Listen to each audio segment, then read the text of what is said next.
Finally সমস্ত জল্পনা কল্পনার অবসান ঘটিয়ে আজকের মানডে নাইট শোতে সেই মিস্ট্রি অ্যাটাকার রিভিল হয়েই গেল। কোম্পানি আমাদেরকে নানাভাবে বিভ্রান্ত করলেও ফ্যান্সদের সেই প্রথম ধারণা মিথ্যা হয়নি। বিষয় হলো আজকের মানডে নাইট শো এর মেইন ইভেন্টে রে মিস্টেরিও এবং লোগান পলের মধ্যে একটা ম্যাচ হয়। এই ম্যাচের শেষে আমরা ফাইনালি সেই মিস্ট্রি অ্যাটাকার রিভিল হতে দেখতে পাই। আর এই মিস্ট্রি অ্যাটাকার আর অন্য কেউ নয়, এটা হলো অস্টিন থিওরি।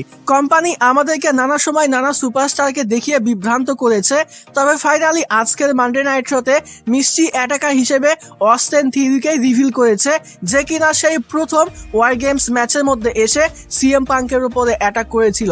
তো ফাইনালি আজকের মানডে নাইট শোতে আমরা সেই মিস্ট্রি অ্যাটাকারকে দেখতে পেয়েছি। আর সত্যি কথা বলতে এখানে অস্টিন থিওরির যে লুকটা ছিল এটা কিন্তু মারাত্মক ছিল। পিওর একটা ভিলেনি লুক কিন্তু এখানে অস্টিন থিওরি দিয়েছে। তার হেয়ার কাট, তার বিয়ার কাট সবকিছু কিন্তু এক কথায় অসাধারণ ছিল। তাকে দেখে মনে হচ্ছিল সে একটু বাল্কি হয়ে গেছে, হয়তোবা তার হেয়ার কাটের জন্য এমনটা মনে হতে পারে। তবে ফাইনালি কিন্তু কোম্পানি সেই মিস্ট্রি অ্যাটাকার হিসেবে অস্টিন থিওরিকেই রিভিল করেছে।